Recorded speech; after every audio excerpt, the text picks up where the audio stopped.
Pick one out, Joe. All right, we're it's that's a good, PizzaFellas podcast.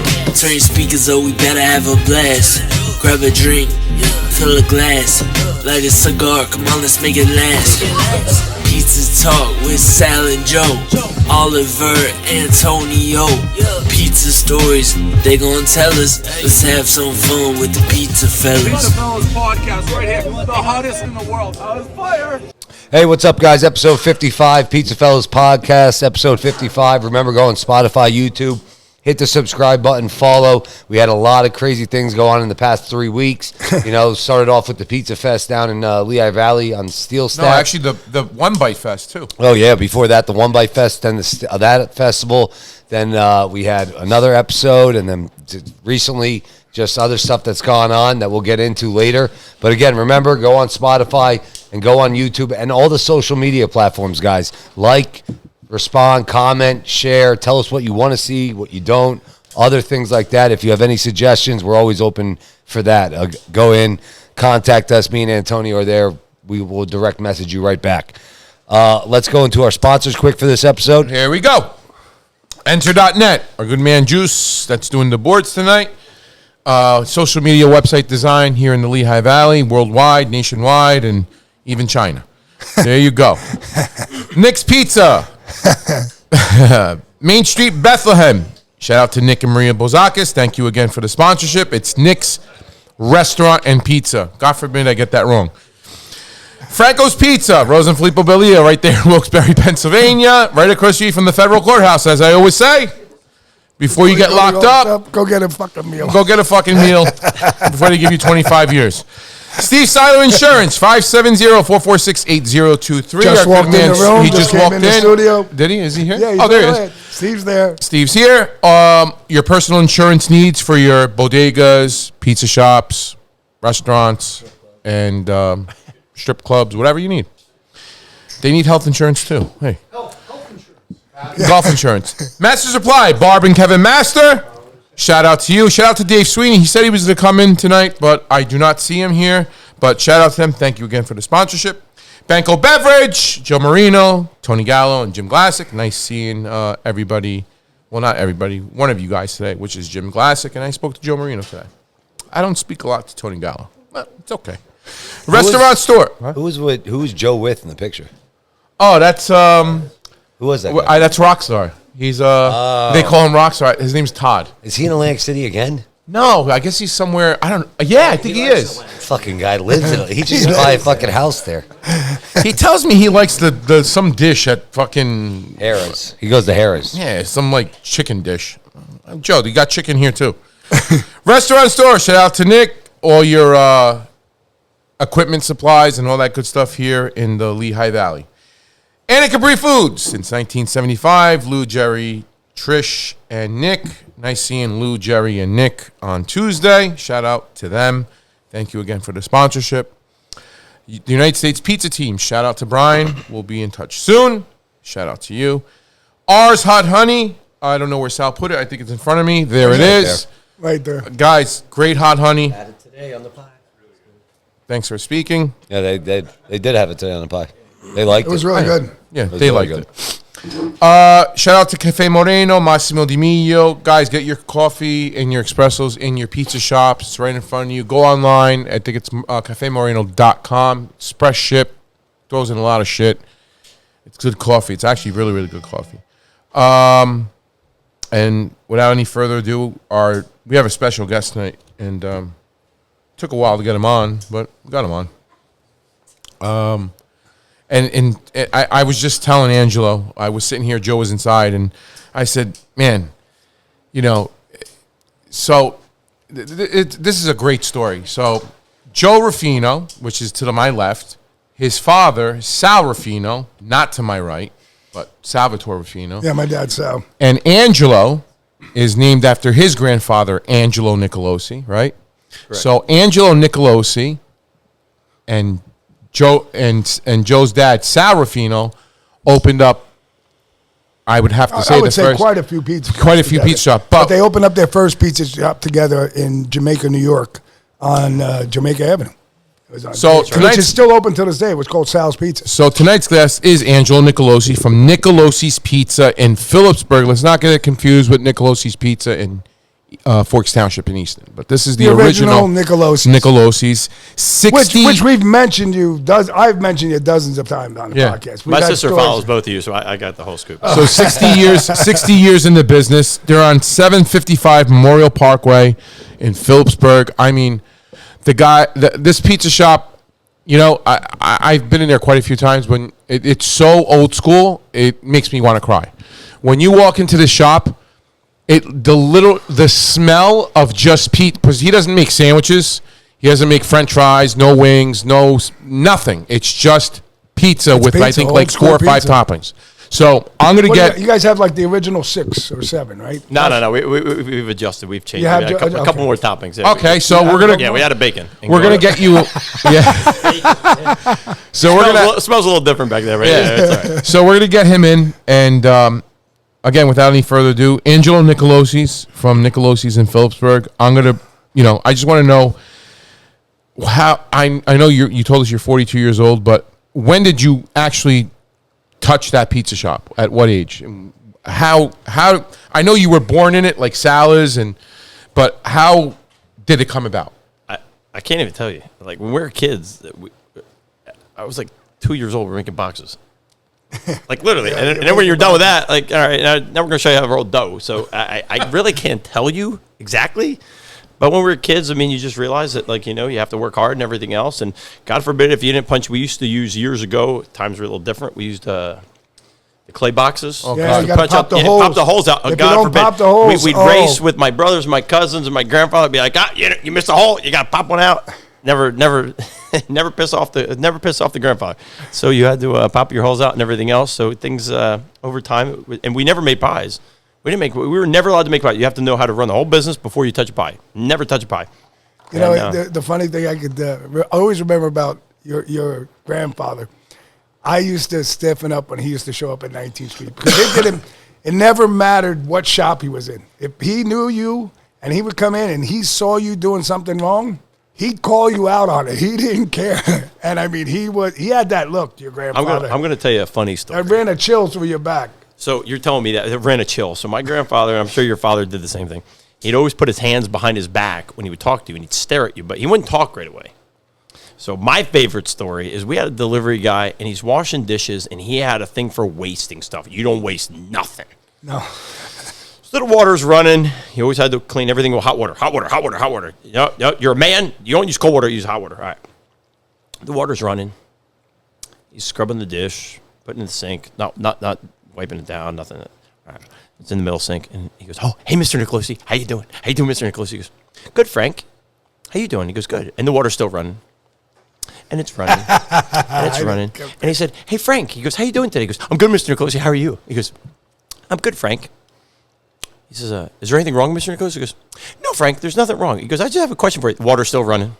He says, "Hey, Frank, do I work for you or do you work for me?" He says, "Oh, Mr. Nicolosi, I work for you." He goes, Do you like working for me?" And he goes, "Yeah." He goes, "Good. Well, while you're working for me," he goes, "you're going to turn the water off." He goes, "You clean all the dishes, you put them in the sink, you wash them after it's all said and done, then you let them dry. You understand?" He goes, "So do I work for you and you work for me?" He goes, "Well, I work for you, Mr. Nicolosi." He goes, "So why is the water still running?" He goes, "Oh, I'm sorry, Mr. Nicolosi." He goes, "Frank, turn it off now." He goes, "Oh, okay, Mr. Nicolosi." Yeah, that's how he was. That's how he was. He was very He would do anything for specific. anybody, but he was you don't mess around. He was very specific with it. Nuts. When he saw something, he had an eye for everything. And his hands would go behind his back like this. Always behind his back. Yeah. Always behind his back. He'd be looking you up and down. Always behind his back. So tell us a little bit about yourself. Like you went to school. Tell us your life in the pizza industry, growing up in the Nicolosi family. So growing up, we hated summers. Summers were rough, okay? Because as soon as school was out, most kids go to the pool, most kids go on vacation. Now you're going to the pizza shop. So you're making boxes, you're working half days, you're making dough, you're making sauce, you're making cheese. My friends are playing. That's nice. So you're going to work. Yep. So you get to high school and everything else, and then, you start making a couple bucks, so you want to go spend some money, so you're real cool, you're a tough guy. In the Phillipsburg Mall, when it was a mall, they used to have a dollar store, so you made like $5-10, you could go buy something. You thought Is it closed now, Angelo? Not to cut you off. Is it? No.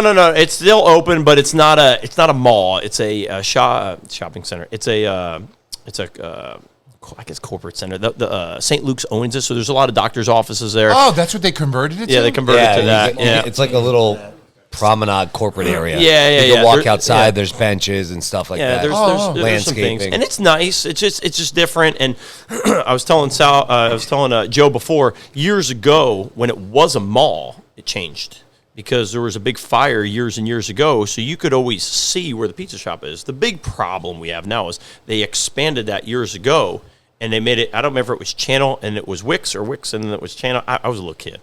That was when the crazy New York Mets were actually winning. But now times change. The Mets are winning again.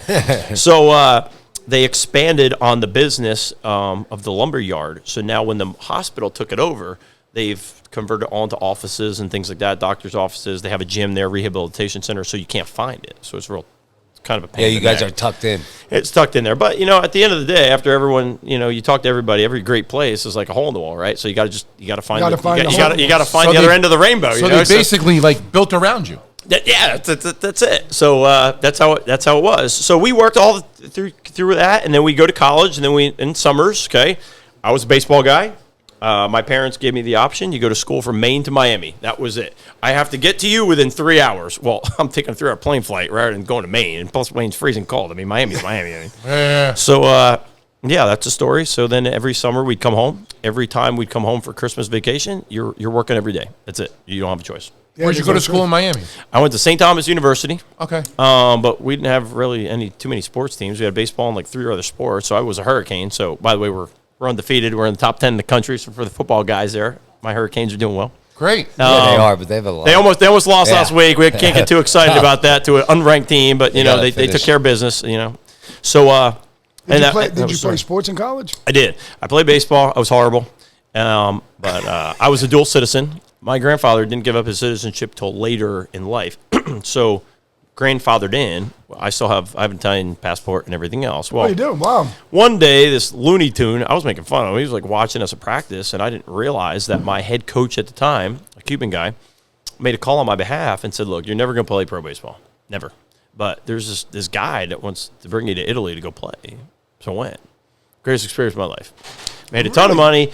Italy, to this day, the economy is still very, very. It's rough. It's different. Taxes are very high. You basically pay for your family. You pay for the roof over your head. You pay for food, and that's it. Who'd you play for in Italy? A little team called the Aviana Lapes. That was a long time ago, which is bees for the people that don't speak the wonderful language.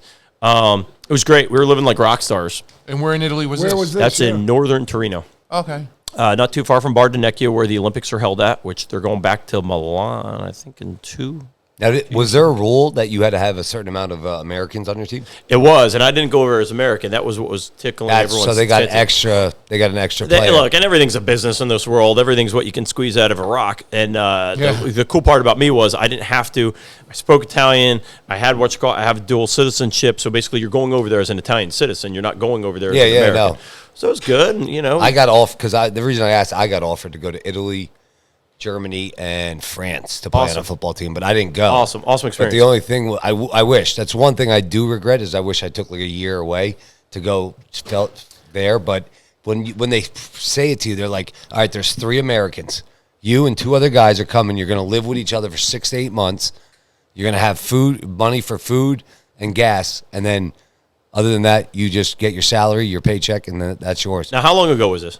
I graduated 2011. Yeah, all right, so cell phones were rocking back when he did. When I went over there, cell phones weren't around. Like, it was bad. Oh, yeah, nothing. Italy, when Italy started them all, it was bad. It was all dial-up. It was a mess. We didn't even have internet. You had to dial up. It was awful. I didn't even have a cell phone. For a year, I didn't have a cell phone. It was great. Greatest thing ever.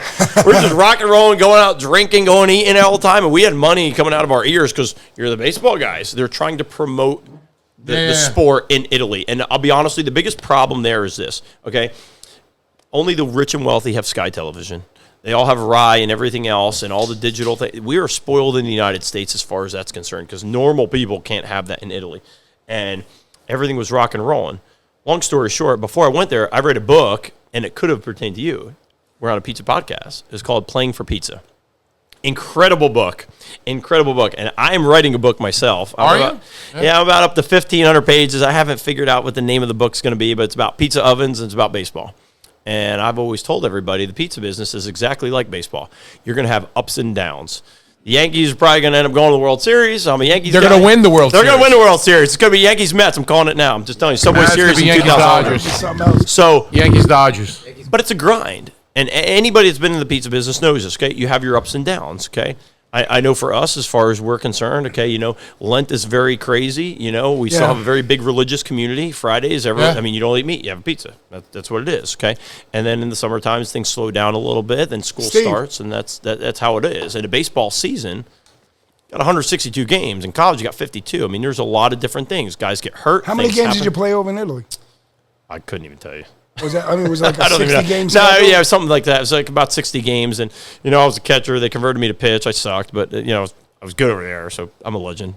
Yeah, It is what it is, But so you're correlating basically the pizza lifestyle with ovens and all that other stuff. 100%. Baseball. And you got 1,500 pages off of it, you said? It's been about 20 years I've been having this, but I told everybody until I'm officially 100% retired from my baseball career, it's not getting out. There's too much good stuff in there, but yeah. Oh, that's awesome. It is. How long Good did for you you. play over there? I was over there for a year, 2, but I got hurt, so whatever, I milked the year, but it was good. Hey, when they're paying you, I mean, Yeah, stick take what you around. can get, yeah. It's Injury good. reserve is injury reserve. So Injury reserve is it. when you get back, how old are you? What's the plan? I get Pizza back. shop? I get back at the time. I was like 24, 25. What year? What year? 2005, 2006. Okay. I just got done with my undergrad. It took me an extra year before it became normal. Kids normally go to school for 4 years in college. I went for 5, but I was in I went Miami. for 4.5. I could, if I Listen, when could've- you're in Miami, look, there's a reason to stay if for an I extra could have year. went for okay? 6, I would have went for 6. Listen, I tell people now, if my parents would pay for me now, I'll go back tomorrow. I'll go back to Miami. I promise you, I'll find a It's place so to go. fucking great. It's great. You had no responsibilities. No, it was great. It was awesome. It was great. And to be honest with you, where I went to school, I went to this little Catholic school, and I had a teacher that pissed me off when I was in high school. She told me I was too stupid, and the only thing you're ever going to do is be a pizza man. So that's in the book, too. She said that. She did. I asked her for a letter of recommendation, and she literally told me, she goes, you got to be kidding me. She said, your parents have really good pizza. She goes, your grandfather started a business. She goes, you're too stupid to go to college. I'm not going to lie. In high school, I didn't give a shit. Just didn't. Okay. Yeah, I didn't give a shit. I went to get my undergrad, and I cared a little bit. And how my school was, it was great. There was no school on Fridays. It was rocking. Now, if you're in Miami, okay, Thursday night's college night, so you're going out college night. Friday night's Friday night. I mean, Saturday night you're going to South Beach, and that was before South Beach was like South Beach. Like it was still pretty popping. Right. And then Sunday nights, like when all the the older ladies go out. So I mean, you just gotta make sure you see what's going on in Miami. For people who aren't familiar with Miami, like. The moms are hotter than the daughters, so I mean, you're going out like it's never end. So then all you have to do is wake up to go to class on Monday, and like people tell me, like you be going in a wife beater and damn boxer shorts to class. I was in Miami. I mean, it's sunny all year round. I mean, it's like Will Smith says, party in the city. Literally. Yeah. Yeah. You don't want to miss a night. Definitely.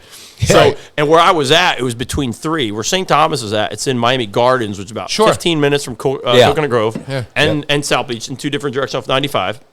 And then Fort Lauderdale is 15 minutes up the street. So it's like, all right, well, we'll figure out something out. And it was always amazing to me that spring break was never in Miami. Never. It was always in Fort Lauderdale. It was never in Is that Miami. right? Yeah. it was crazy. Yeah, and then they went to Cancun. They figured they could do a lot more stuff over there, and then who the hell knows where it's at now. But it was It's good. ever, yeah. Yeah, it's all over. I've been Yeah, to it's Fort all- Lauderdale for spring break. Pretty good fun. Yeah, My buddy yeah. lives there. so. Yeah, I mean, using a pillow for a palm tree. I mean, I fucking we drove did all- there. Yeah, God bless I drove you. from here all the way to Key West. God bless you. That was Oh fucking my God, you guys! did I. Yeah. You guys cost me so Fucking- much for that breakfast. Listen, the sugar-coated story. The stories we tell you are sugar-coated. I promise you. You just can't. They're out of control. But So back to getting back, you get back, you're going right into the pizza shop. no, I didn't. I went to I came home and I worked for a couple months. And my old boss, who I love to death, I still talk to him. Used to run the mailroom, and he said, "Hey Nick, you want to get a job?" I was like, "What? Doing what?" And he says, "Well, they want you to start coaching, and you can work for me." And you'll have a full-time job. You'll have full benefits. You can only go to home games. You go to practice, and you'll get your master's degree for free. Well, being in the Italian world, no one wants you to do that. You go, Yeah. you go from home, you leave home. It's like you're getting crucified on the cross. So it's not a good thing.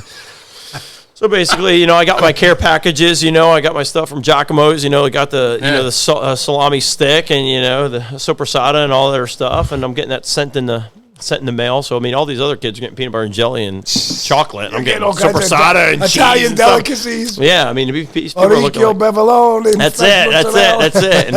And it was really good. It had me grow up, and then I actually started caring about school. And the the rest is basically history. I never wanted to get into baseball. I'm not going to lie. I never had any interest in getting involved in it after I realized I couldn't make it as a player. And look, everyone's career comes to an end at some point in time. Sure. And I figured, you know what, man? My grandfather started this business at some point in time. I'm going to come home. Well, at the time, you know. What year is that you decided to come home? Like permanently?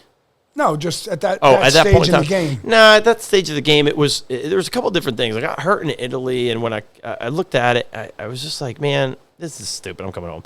And I just really thought I was going to stay home. And we've been very blessed as a business. We've had a couple of employees that were there for a very long time, and they weren't going anywhere anytime soon. Right. So I talked to my father and uncle, and they're like, look, these guys ain't going anywhere any soon, so you can only work a couple of days a week. You can live home. And I hadn't lived home at that point in time for 4 or 5 years. So I'm like, I ain't going home. So I went back to Miami, and what a problem. So they pay for my dorm, they pay for my food, they pay for all that. So then I just went back. So I finished that up, and then I started coaching, and that's basically how I got into the baseball thing. I had no interest How in many baseball. years were you coaching? 20. What, 20 20 years? 20 years. So Literally, I literally got done when I was 22 years old. Nah, a little less than that, 18. When I was 24 years old, I think that's when I started. I have to go back and look at it, but I've coached, I've scouted, I've done it all. Who'd you coach? Coached at St. Thomas University when I started because I was a Right. GA. And then after that, I started coaching at Tallahassee Community College. Okay. After that, I went to St. John's River Community College in Palatka, Florida, a little south of St. Augustine. I worked for the Dodgers for 2 years. And then out of the grace of God, I went to Valdosta State University, which just got plummeted by that hurricane. And I was there literally for like the last 8 years. Oh, wow. Who did you scout? Anybody that we know? I have 16 big leaguers, and you definitely know one of them. Kerry Carpenter is my last big leaguer that you'll be familiar with. Nate Lowe won a World Series last year. Yeah. I've coached 16 of them, but those are the two that you probably know. Miles Straw is still playing in the postseason right now. I don't know if Detroit, I haven't followed up. But They're winning. well, Cleveland, Miles Straw, I'll tell you a funny They won, story. actually. Miles Straw is one of the fastest white dudes in the big leagues. He can haul ass. He can fly. And we wanted to cut him. And I talked to my head coach at the time. He was at St. John's River, and I said, you need to take this kid. I mean, they talk about tools. I mean, when you're in the pizza business, if a guy knows how to roll dough, a guy knows how to make a pie, you got to just figure it out. I mean, they don't fall off trees. Those guys are valuable. Yeah. And I talked to my coach. I was like, this guy can do it all. He can throw hard. Like, we got to figure something out. We didn't even give him a scholarship. We were going to cut his ass. And we kept him. And now he's in the big leagues. Wow. In the playoffs. But, and everything, how it works But out. it takes it real quick, though, not to interrupt. It takes a good coach to figure that out. It at the end of the does, day. but you also have to understand, and Joe, I was talking to you about this before. Baseball and pizza, I swear it's identical. It's a grind. It's not a sprint. It's a marathon. It's not a marathon. It's a marathon. It's not a sprint. The situation goes as follows. You need to know over the course of time what's going to happen. That one kid that likes to go out, that likes to party, that is a really good worker, but he's going to show up 15 minutes late. Well, you can give him shit all you want, but let me tell you something. You dock his pay, or he tells you to go take a walk, or you tell him to take a walk, you got to find someone to replace him. Okay? This guy that has these tools, you can cut that guy if he's not going to class, or if he's not doing what he's supposed to be doing, or he's partying a little too much, but you have something better than him. I mean, at the end of the day, it's you want to make your money in the business, and then on the field, you want to put a W up on the board. I don't care what anyone tells you. All this NIL, all this money and everything else, it all goes hand in hand. Yeah. Wow, that's the first time I've heard it put that way. But it's the truth. I can fire you tomorrow. You may be the best guy I got, but you're pissing me off. I'm going to tell you to take a walk. Okay, well, who's working? Okay, now I got to work. But if I got other stuff to do, I got other management jobs to do, well, then I got problems, okay? I'm going to bench that guy, but at the end of the day, if I don't win, I'm getting fired. So, I mean, go Jets, right? Like, Go Jets. it's a weird situation. It really, really is weird. I mean, I'm not a New York Mets fan by any stretch of the imagination. I'm a huge Buck Showalter fan. I coached in the Panhandle. He played at Chipola College. That was in my conference when I coached at that school. He's built every single team up, and then they fire him, and then the next year they go to the World Series, go to the postseason. Yeah. Buck Showalter started the Yankee dynasty. He got the Texas Rangers go to the postseason. He got fired from Arizona. They win the World Series. Now the Mets, time's ticking. We'll see what happens. But it's Yeah, you're That's right. a really phenomenal observation. Yeah, you're 100% correct That's a when you say that. phenomenal observation. no one looks at that. Believe me, everyone has the answers. But the problem is this: no one ever looks past the first inning. Like my big issue with Major League Baseball right now is everybody wants to make this a bullpen game. Well, the problem with the bullpens is this, right? So it's like you don't like a pizza guy working the rush. You only want him working when you want him to work. But now you don't have them for the rush, and you got these other guys. Maybe they're not as experienced or everything else. They don't know what to do. Well, you got to balance them out. Like everyone has a role. You have to distinguish it. I was in Tallahassee when the guy for the Yankees, I can't remember his name. The guy's a closer.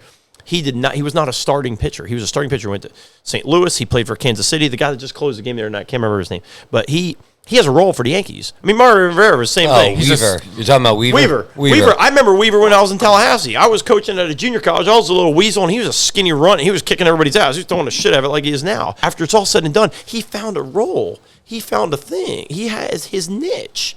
Yeah, he came up in as a starter. Let's say you look at it a different way, though, where I know what you're saying with the rush, and you compare it to a bullpen.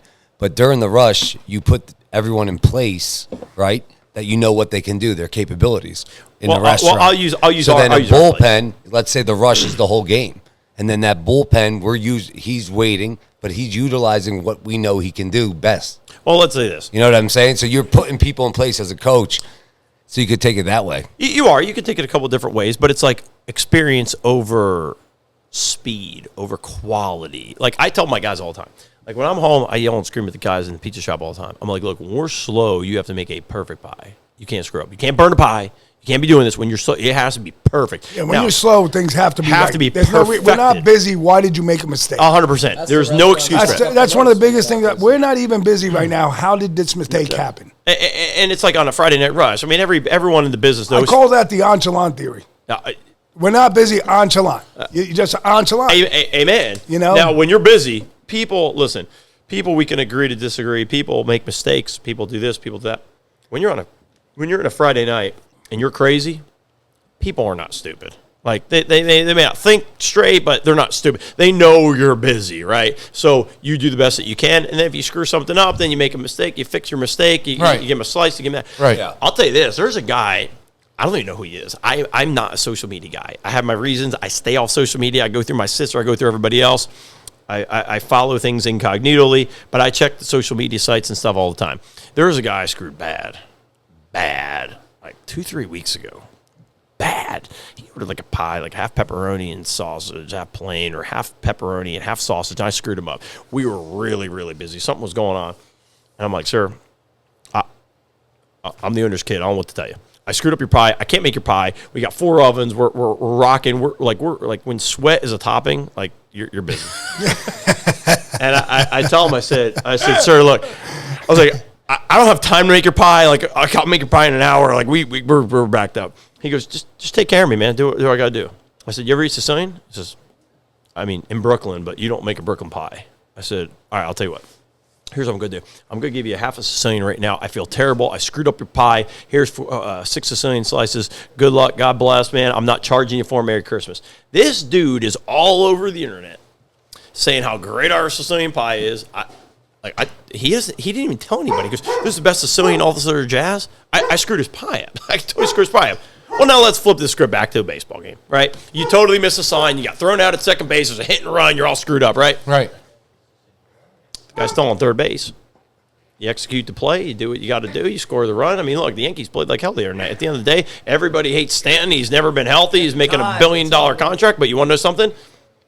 The lights turned on bright, and he stood up, and he won the game. At the end of the day, I mean, everyone's going on the judge train, but you know what? I mean, it's hard. No one knows until they're in that situation. We put our toppings under the cheese. Mm-hmm. Now, I don't know if you guys do that or if your father did that, but I will tell you, to this day in Sicily, if you go back to Sicily, my grandfather's hometown, you're not getting toppings on the cheese. And their thought process is, it cooks it better. What you think about it? I mean, you have meat under the cheese. I mean, it's going to go up through the sauce and everything else. That's how you do it.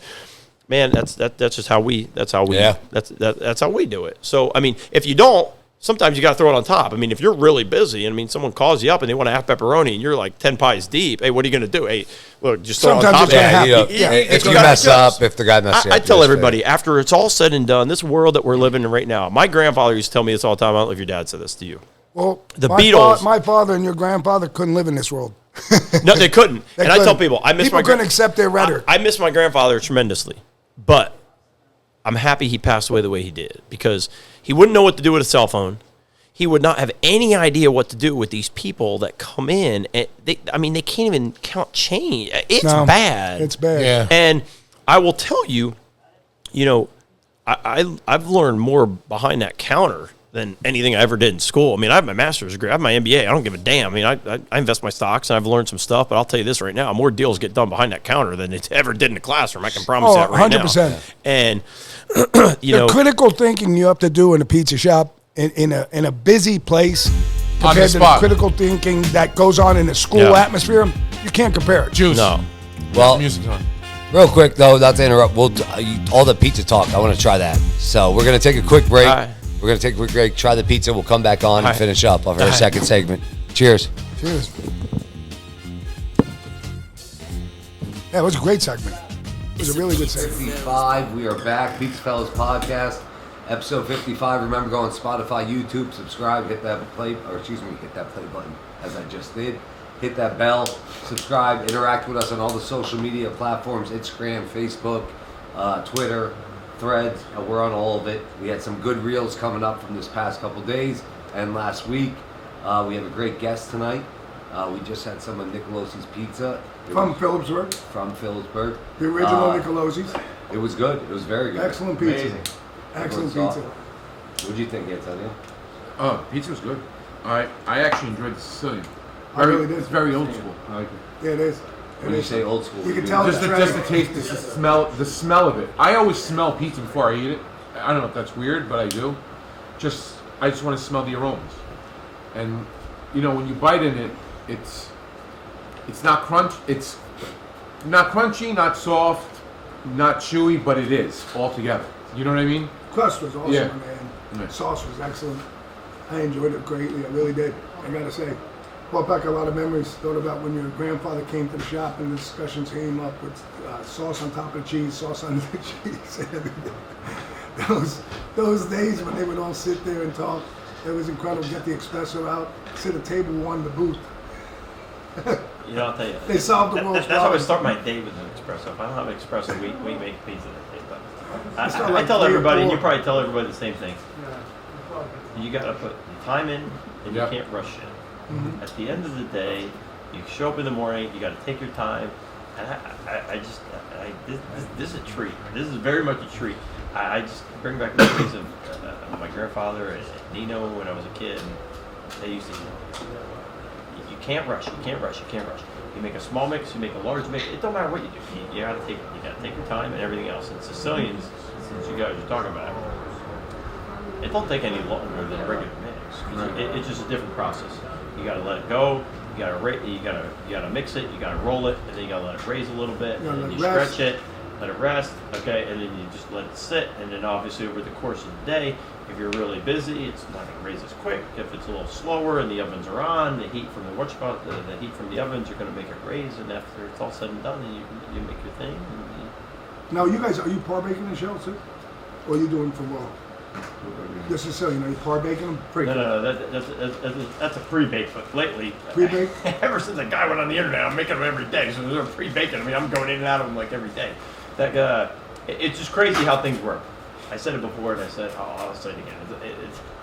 It's like the baseball world, man. I mean, when you're scoring runs, everyone's scoring runs. When everyone's hitting, it's contagious. That guy, the pizza world is so crazy. Yeah. It really is. I screwed this guy's order up. He ordered a large pie. I haven't seen him since. I mean, I'm there every day. I haven't seen that guy. I literally screwed his order up, and he came in there. And it turned into a blessing. It really did. People are coming in showing me, and I look at the internet like once a week, just trying to. I care more about how our guys are treating people. You said it yourself, Antonio, when you came in. It's an old school feel, right? And I was telling Joe, my favorite pizza shop in the United States, okay, is at the Cosmopolitan. It's called Secret Pizza. You walk in there, they're yelling, screaming, "Hey, how you doing?" Like, you feel like It's a hole in the wall. And there's a million people there. The place is open. It's a little different. It's next to a nightclub. Sometimes the line could be almost 200 yards long. And you ain't getting a slice like till doomsday. Like I've been in there after nightclubs and hanging out and everything else, and they still talk to you the same way. Hey, what do you want? And there is nothing political. Hey, pal, what do you want? But that's not it. And I always tell our guys, listen, everyone gets heated. There's no one that ever has a day where there's always going to be a rush, whether it's a big rush or a little rush, okay? And you try to take care of everybody. All right, but people remember how you take care of them. 100%. You know, you get a new kid in there, you get a new person in there, and they have a little kid. You know, and the kid's going crazy. Their pies are done. Mom and dads are pissed. You guys got kids. At the end of the day, hey kid, you been good for mom or dad? They look at you like you're crazy. Okay. What's your favorite color? Orange, and I always say grape. It's purple. Grape or red. So everyone always says green. I'm like, no, that's not an option. Red, grape, or orange. All right. So they'll say something. You been good? Yeah. You lying? Uh huh. No. So you give them a juice, whatever. They're happy as hell. The customer's happy. You have to please everybody. And the difference between today and when I was a kid, and even Joe, when you were a kid, my father was a kid, you could say whatever you wanted. You could tell a kid to get the hell out. I mean, a whole different world back then. I mean, I'll tell you a story that happened the other day.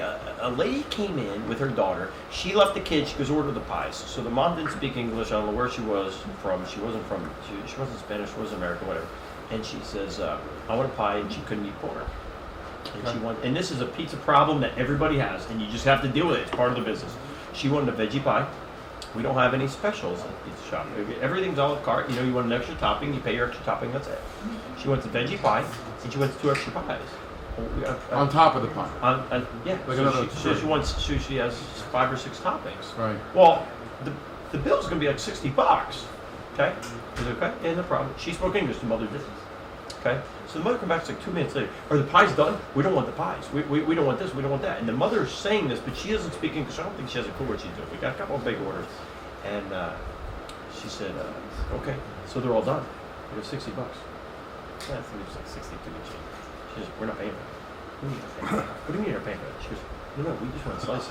Oh my God. I got kids. I got kids who work there, okay? We got good kids. I got a kid. This kid specifically has come from nowhere. This kid works his tail off. He's going to community college. Yeah. Doesn't have a pot to piss in. Okay. Right. Doesn't have a father. He's working his ass off, and he knows I'm ready to kill him.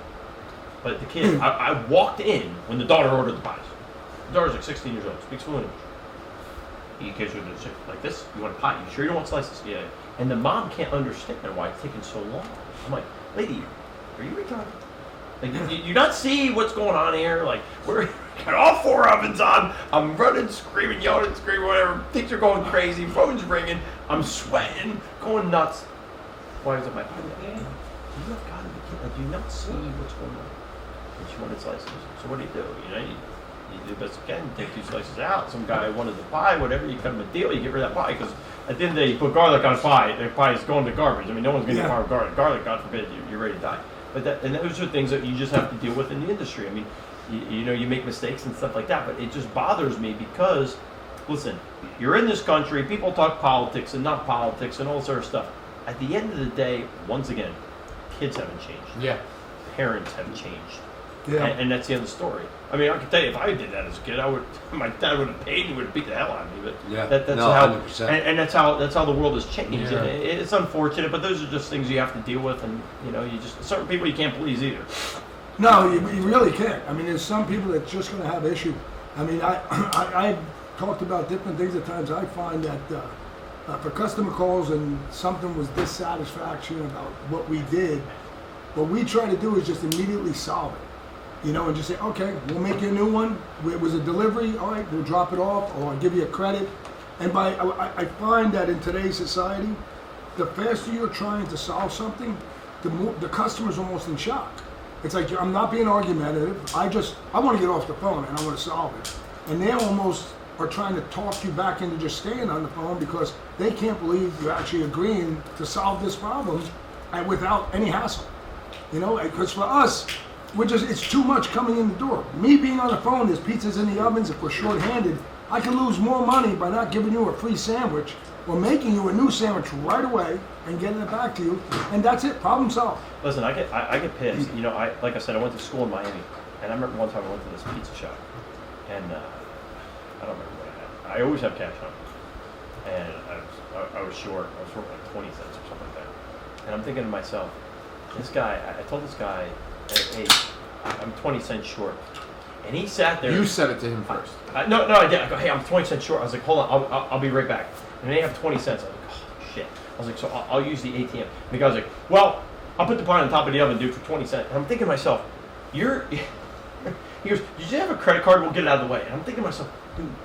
For 20 cents, I'll let people walk out the door. For 20 cents. You're gonna make the guy walk out the door. I'll be There's honest. so many times the bill's 2018 or some kind of odd number like that. It's a 20 or $40 and change or $60 and change. It's like, just give me the 60. Listen, and I do it all the time. It's like, no I'm not secret. worried There about are the cash change. businesses around, okay, and we're one of them. All right, but I tell people all the time. My father yells at me all the time.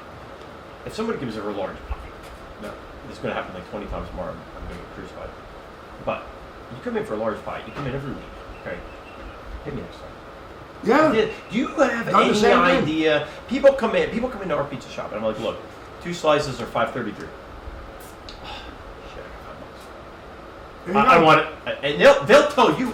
I don't want it. I don't want it. I said, lady, look, pay me next time, and that's the end of the story. During COVID, it was great because my excuse was, well, it's COVID. I can't resell the pie. I can't resell the slice. I'll give it to you. Do you know how many times people come back?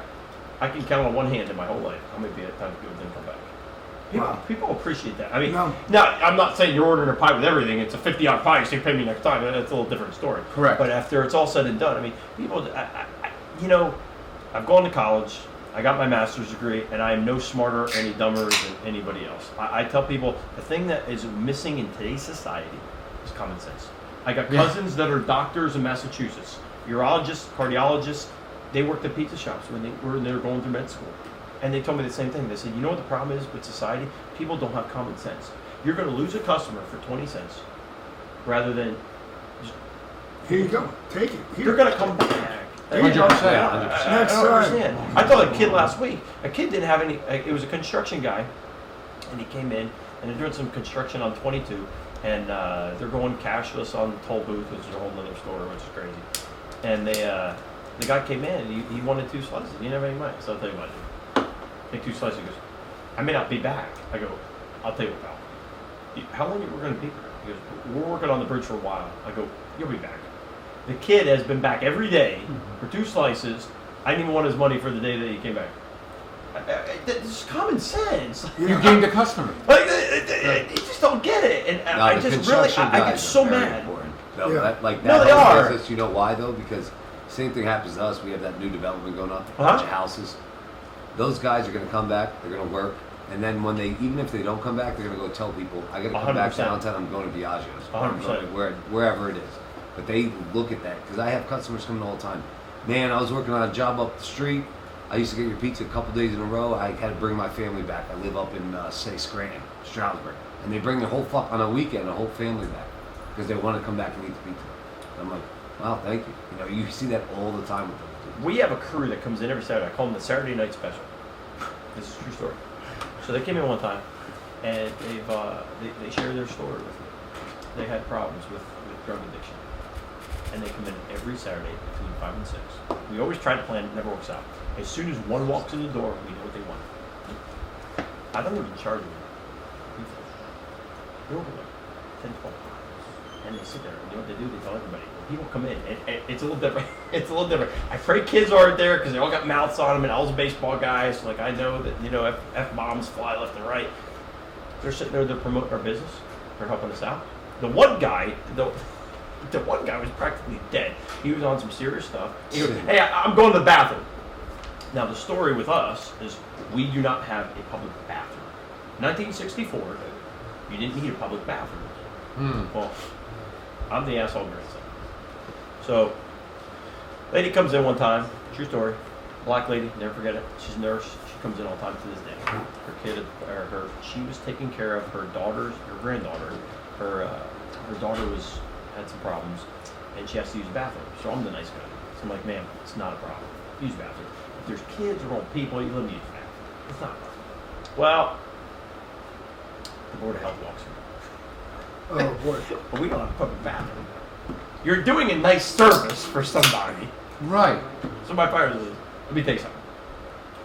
That's when you get back again. You're Monday through Friday, okay? But at the end of the day, I mean, what are you gonna do? I mean, you want to clean up the booth? The girl's gonna piss her pants, or grandma down the street is gonna lose her cookies. Okay, you're gonna have to clean up anyway. You try to do the best that you can, but at the end of the day, look, I mean, no one's perfect.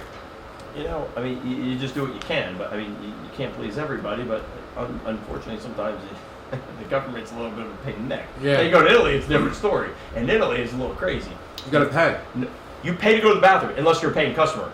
Right. And then, this is a true story. This is funny as hell. So we went to Capri when I was a kid. And in Capri, it's a different cost. You go number 1, you go number 2. Uno or due? You have to take crap. You gotta pay a little more than you gotta go to number 1. I'm like, you gotta be kidding me. But you know what? That guy, that's his job. And Yeah. that guy's job is to clean that bathroom. So if you're taking a dump, boy, he's And- making his money worth. And in Italy, in some bathrooms, there's no toilet. It's a hole. Oh, this is a great story. So I'm Yeah. playing. I'm playing. No, it is. I'm playing in Italy, okay? And in Italy, for the people that don't know, okay, there is no food regulation. Everything's fresh. Everything's fresh, okay? And everything's cooked with extra virgin olive oil, okay? And I'm pretty healthy. I'm in good shape. People cook for me. I'm happy. Whatever. After you're done, you drink an espresso. Whatever. All right. Well, we go on our first road trip. We had an incredible lunch. Okay, and I am not a breakfast guy. I'll have like a brioche. They got a little Nutella in the middle. I'll have an espresso. That's as far as it goes. Well, this morning we're getting on a trip. We're going to Piacenza. It's a little further away from where I'm living. All right, no problem. We stop at an auto grill. Best, the best. The best. They have everything. The food in the auto grill is the best. It's like Italy on every. It's like off every exit. It's like a rest area. So we go there, right? It's a rest area. So I'll never forget it. I had fresh prosciutto, mortadella, and they look at me like I'm different, okay? Because all of us, we'll like eat the whole table. You only have like 1 or 2 pieces. Like disrespectful to like God. You can't. Yeah. This is God's country, Yeah. okay? All right, no problem. So I had some pasta. I had this. I had that. The night before, I had spaghetti con vongole, spaghetti with clams. At the auto grill. No. Oh. No, the auto grill was next. Okay, Okay. but I get done with the auto grill. I'm like, Oh. oh God, I gotta take it done. I gotta go. So the one guy, I'll never forget. I was like, Mario, I gotta go to the bathroom. So he goes, I'll go with you. So he takes me in there. We go in there. I go, you take a shit. He goes, so come. I was like, what do you mean? Where's the toilet seat? He goes, no, There's a hole. you shit before. They got a piece of granite with a hole in the bottom. You squat like a guy. You take a dump. That's it. It's the truth. You take a dump.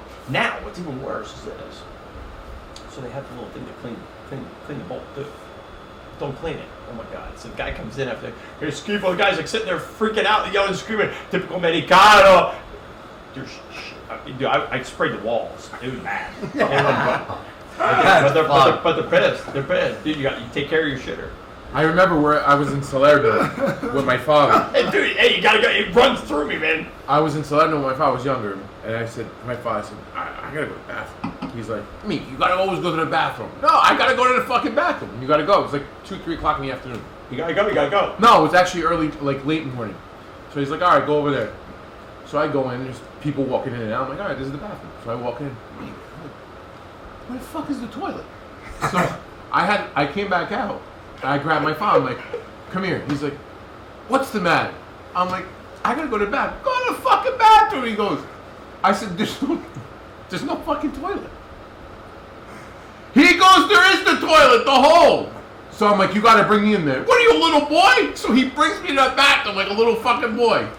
The hole, shit in the hole. But there's no door. Shit! He goes, I'm like, I can't fucking believe this. That's what it was. I don't know how many listeners are out there that are women, but in all due respect, your wife left. Yeah. You take your wife to Italy, I'm going to tell you, she has to walk around with toilet paper.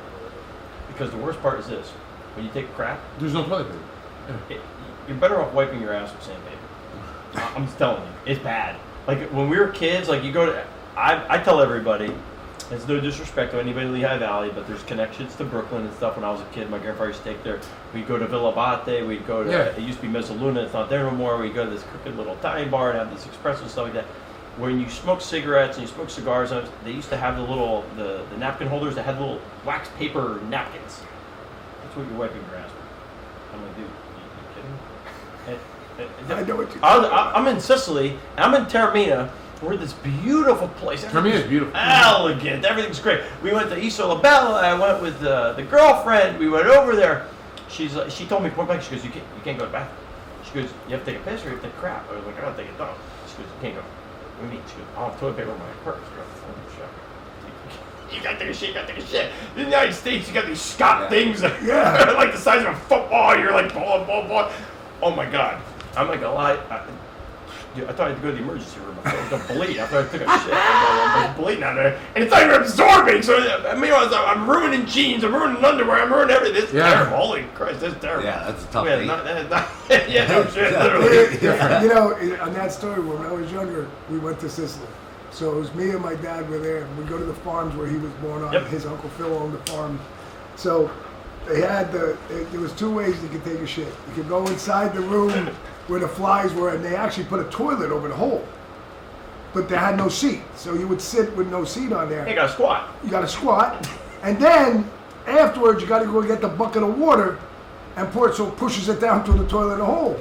So my dad said you could go here, or you could do like I did when I was a kid, go in the lemon trees, find a nice spot, sit, and then use the leaves.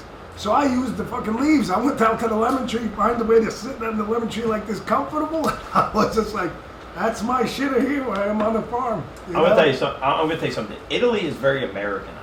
They're different. And we all talk politics and stuff like that. And I'm sitting. I was in Atlantic City about 2 months ago when they had the Democratic National Convention. So I'm watching it, and I'm watching what's her name? Obama's wife. And she's talking how the middle class has to work 2 jobs and it's terrible. We need to give more credit to people on credit cards and stuff like this. And I'm thinking to myself, I don't know anyone in my family that didn't work 2 jobs. Or if you didn't work 2 jobs, you worked like 16, 17 hours a day.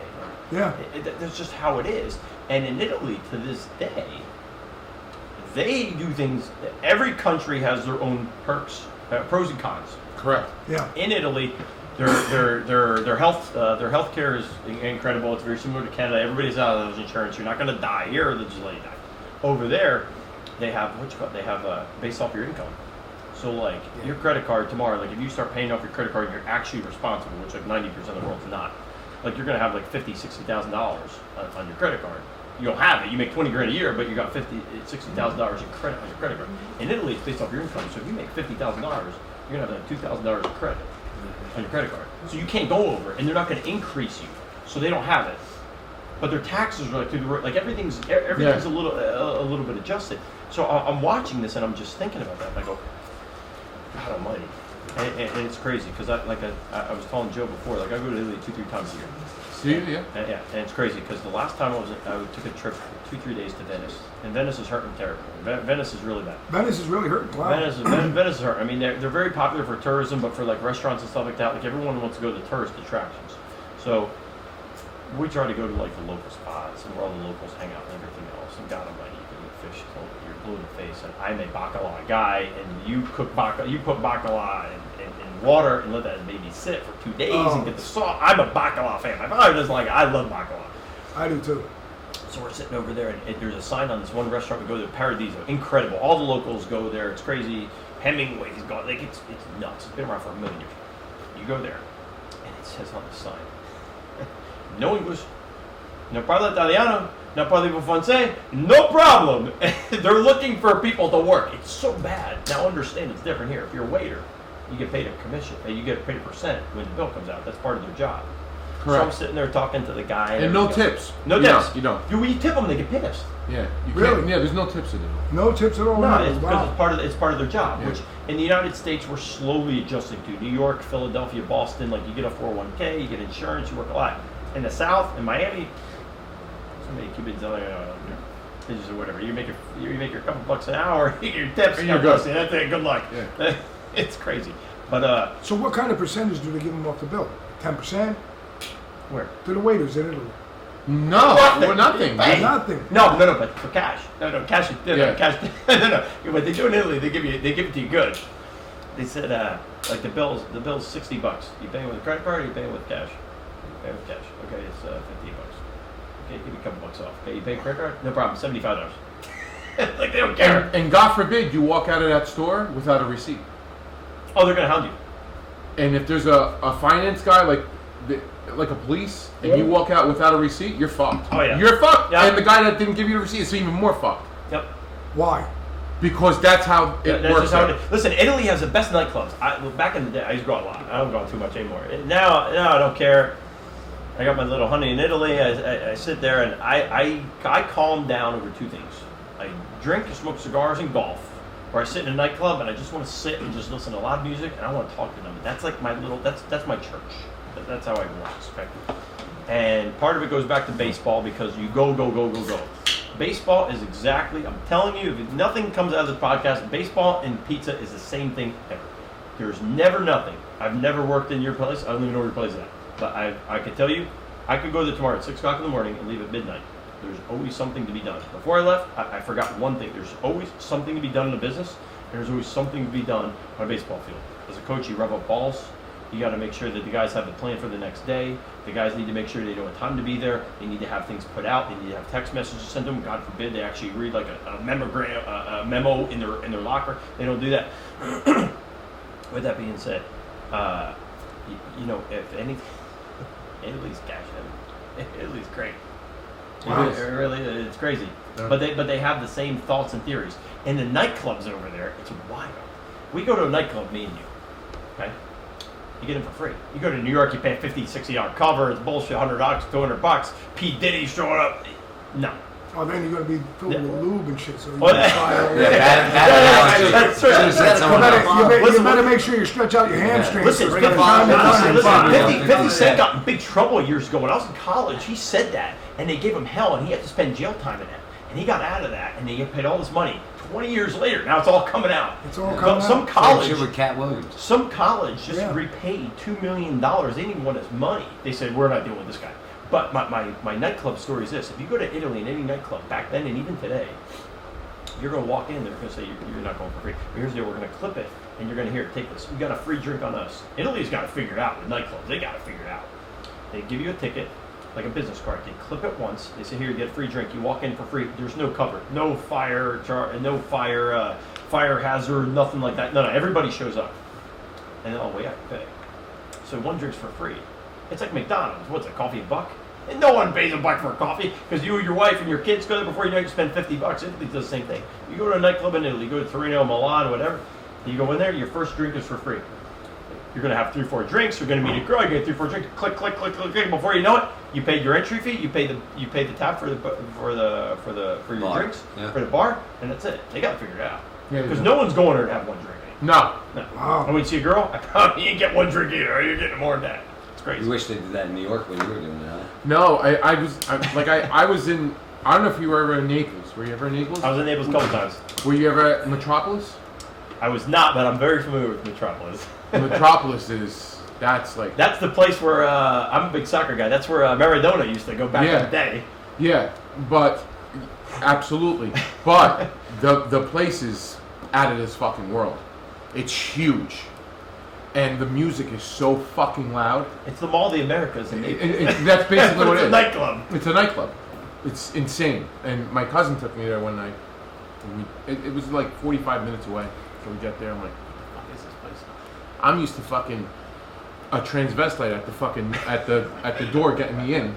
He's like, what do you mean get in? He's like, we're gonna walk right in. I said, why? You know somebody? He's like, so I'm in there. At that time, I used to smoke a lot of weed.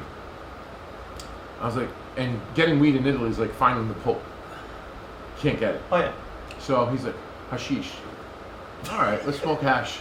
Hash. He's fucking rolling hash with tobacco. I'm like, what the fuck are you doing? He's like, no, we gotta smoke it with tobacco to conserve. What fucking conserve? I want to get high. I don't want to fucking become a fucking cigarette addict. So we did all that shit, whatever. But I remember it was the sun's coming up. It's 7, 8 o'clock. You're imitating your eyes. I'm like, but are we really gonna start getting into this? He's like, get into 7 o'clock in the morning. He's like, what do you want to do? I'm like, I'm just getting started in New York at 7 a.m. But anyway, he's like, come on, we'll get a cornetto. You know what I'm talking about, right? Yeah, oh yeah. So cornettos are croissants, freshly baked in the streets. And they put Nutella in it. I must have ate like 15 of them. And he's like, so what'd you think? I said, the best part of tonight was just the atmosphere of the club that I saw and the fucking croissants.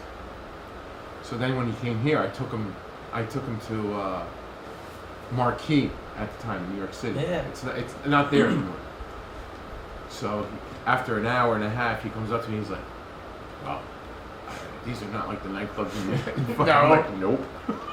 No, they're Well, completely different. listen. They not only eat different, but they drink different. Like I remember when we were over there. Now, granted, They do drink different. We're 20-year-old kids. Now they're going to give you. You want a rum and coke? You're going to get 3/4 rum. Correct. You're going to get a splash of coke. Yeah, you you're gonna are. have 1 or 2 drinks, and you're done. And no, God forbid you put an ice in there. No, They no, don't have an ice. no. Ice is bad. You pay for ice. Yeah. So we're It's the over truth. there. I'll never forget. One night we went serious. out. One night we went out. We won a game that we weren't supposed to get, and I'm sitting there. I'm a loud Sicilian-blooded moron, and I'm sitting there. We're gonna beat this team. So we had a bench screen brawl. A couple other guys got thrown out. We win this game. I think we're in Paterno in Sicily, and we go out and we get hammered. And then we go back to Torino. And how it worked in Torino was when we were living in Torino, you had like a couple days off. I tell everybody, the hardest working guys I've ever been around, even Dominicans, Latins, and everybody else, were in Italy because they want to be so good at that game. Yeah. But you have to understand they're just never going to be that because it's not their game. And what's hard about it is they can't watch it. There's a 6-hour time difference. It's the ESPN game of the week. The Red Sox and Yankees are playing on Sunday night at 8 o'clock.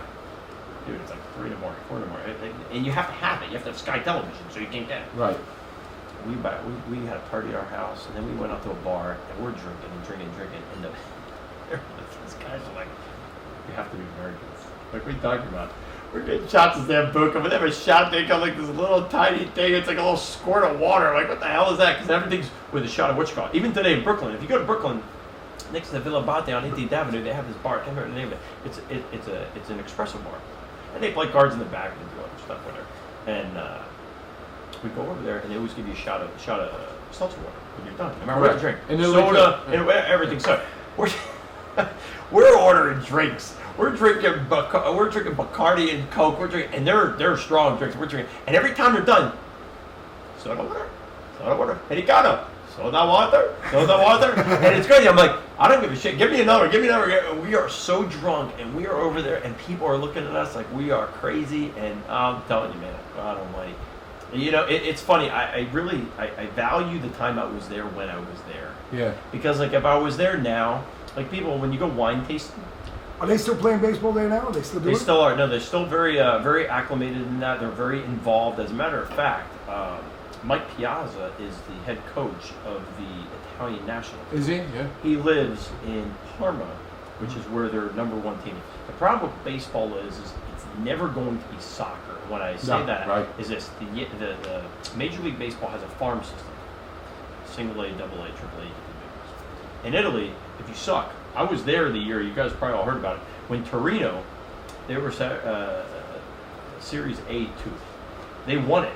That was the year they had the mafia scandal when they couldn't find money, so they had to get knocked back down. So you didn't go to the highest classification. And the last 2 teams every year of Series regulated. A, they go down to Series A2, and you build your way back. You can't build a system that way by doing that. That would be like your pizza shop, okay? You're just some low-class place, okay, whatever. You have to close at 5 o'clock, but then all of a sudden the dinner rush comes in, and well, now you're going to do, well, show me your numbers, and then you'll stay open later hours. You can't justify that. And it goes back to the United States and everything else, but it's just very hard to develop. Is the United States involved, Major League involved with their baseball? They're over trying there? to get involved in it because Rob Manfred wants to make sure that they have a United States. He wants it to be a world baseball thing. You know why it'll Asian- never happen, Angelo? Why not? Because Italy's too fucking corrupt. You want to know something? 100%. And there's a lot of hands that are going to be in it. And then the mob gets in it, and they're like, we got to eat too. But I'm going to tell you something. As crazy as this sounds, and I'm a huge Rudy Giuliani fan. I think the world of Rudy Giuliani. I didn't like him in the 90s, but I like him now. Well, I understand. I like Rudy. I understand why he didn't like him because he brought Disney in and got rid of all the whorehouses in New York City. But at the end of the day, he got rid of the mafia in New York. And I've watched. I like to follow stuff. Like to read a lot of stuff, and they talk about the mafia and all this other jazz. Do you know who his grandfather was? Very well. Did you watch a Netflix on Rudy Giuliani? Okay. So think about what he did. No, and I understand that. Who was his grandfather? Oh, Giuliano. That's the guy that was part of the Oh, whole fucking. that's Giuliani. Yeah. Are you serious? He wanted to lock down the mob, and he starts. Yeah. Listen, he wanted to play the political role. Okay, I don't care. That guy's whole life, he was. That's raised- his grandfather? Yeah. Listen, he I wanted to had be no the idea. he wanted to be the president of the United States. Okay. Yeah. He did. I don't care what he says. He wanted to fix the mob and all sort of stuff, and he talked about the attorneys and all this other jazz. Here's the problem with the world, right? Everybody wants everything to be cut dry, cut dry, cut dry. Everything has to be black and white, cross your T's, dot your I's. The world, from the time that the world started to the time the world's out, everybody has cut a corner. I don't know what you did. You cut a corner. Yeah, everybody. Trump cut a corner. Everybody cut a corner, okay? Giuliani, getting into politics, cut a corner, okay? But what bothers me is he bashes it so bad, okay? There are certain things you just know. Back in the day, and I am a huge fan of, I watched the documentary. He was the best dressed mafia guy ever. What's his name? The one that died in prison. Gotti. Listen, John Gotti had the best suits ever. Yeah. Listen, I'm not here wearing a suit and tie, but I'm a suit and tie guy. Okay, I love it. Okay, solid silk, everything's Italian, double-breasted suits. I got them all. But he flaunted it way too much. He was. Oh yeah. He was a He disgrace. should have never. He should have he never won a was. Time magazine. He was. He was a disgrace to them at one point. He was. But you want to know something crazy? Nobody messed around with him. Yeah, but once You he got knew- over Yeah, the but you first know why time, nobody?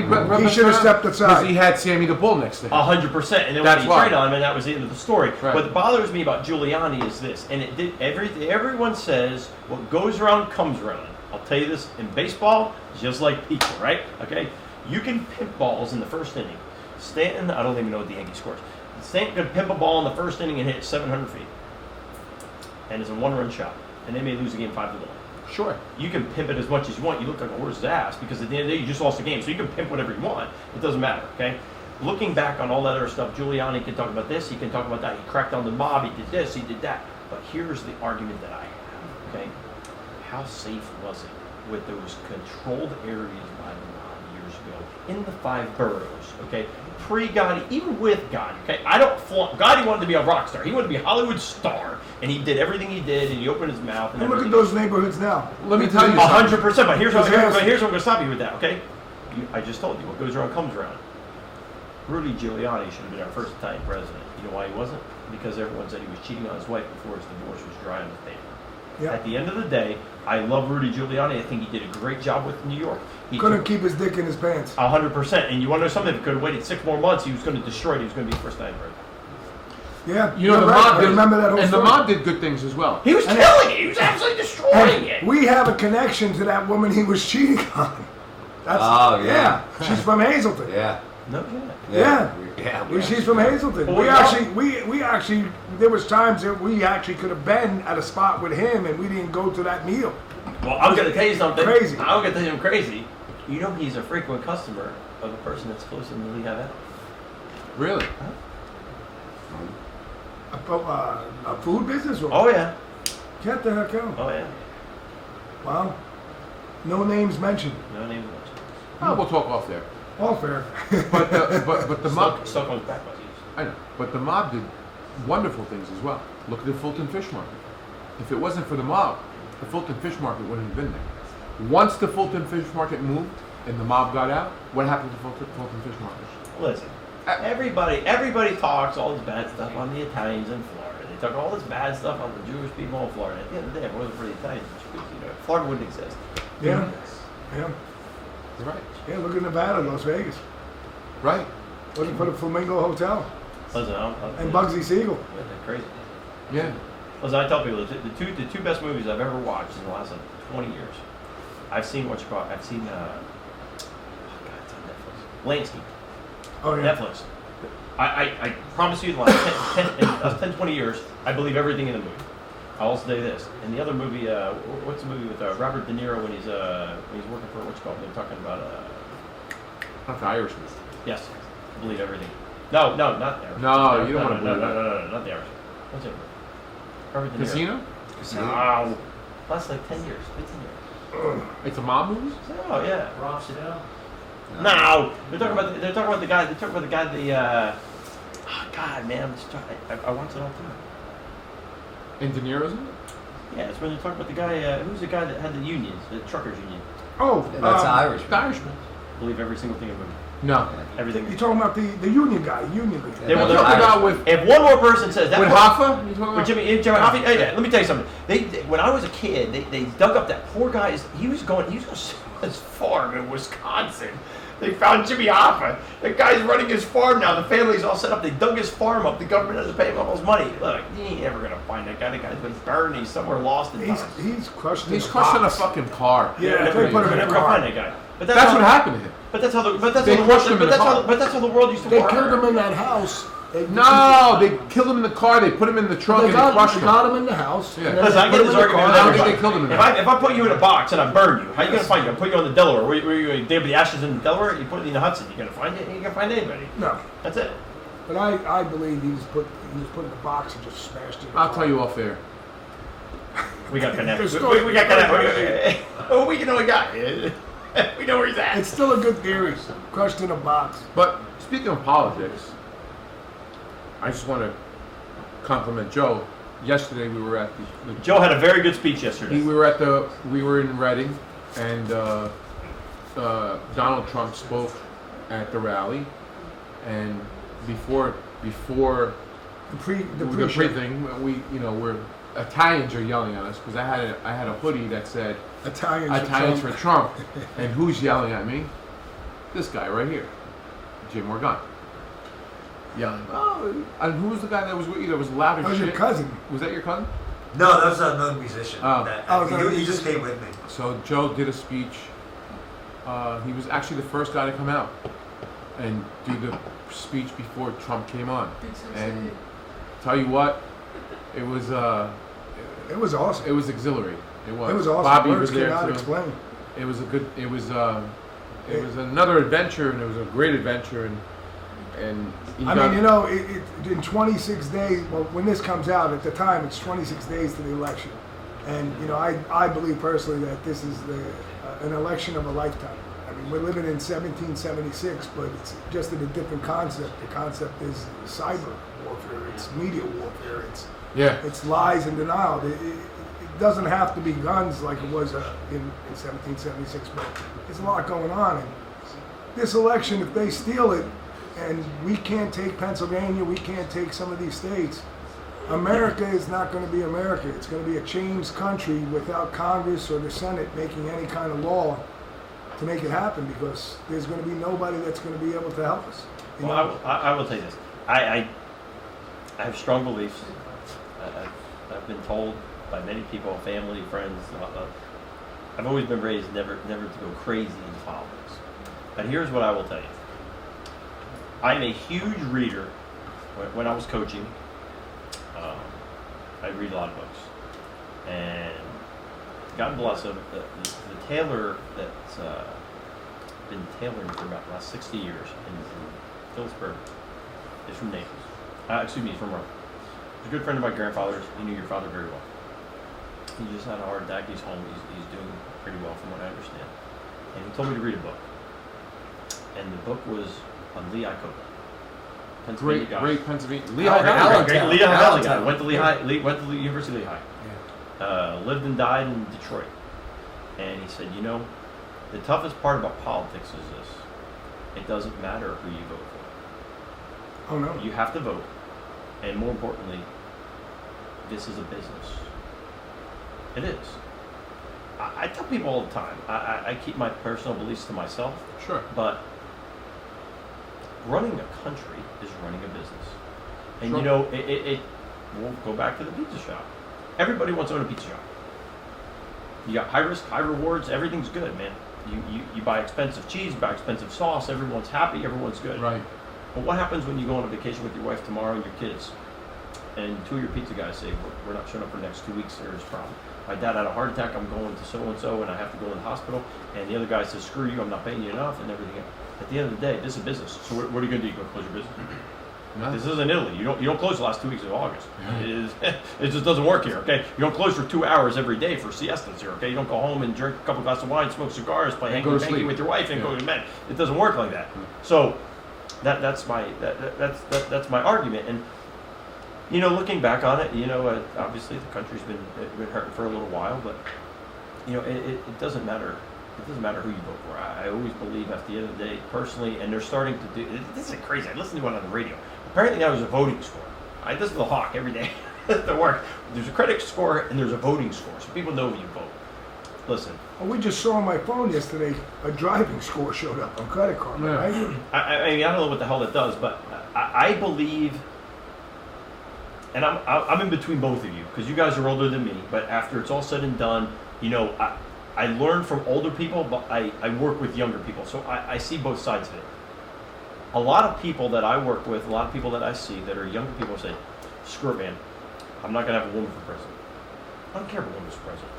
I wouldn't care if Kamala was a Republican. I wouldn't care. If you have a business mindset, you have to understand running the country is a business, whether you like it or not. You're going to lose friends. Lee Iacocca said it in his book, and he wrote like 3 or 4 of them. I can't remember. It's the one he's smoking a cigar in the front, and his glasses, wearing a black T-shirt and black pants. I see. I know. I know that book. Yeah. He said, running a country is like running a business, and he talks about going to Cuba and Castro and all this other jazz. And But with that being said, Angelo, you made the answer. Biden, he doesn't know how to wipe his ass. Kamala, you know what she's good at?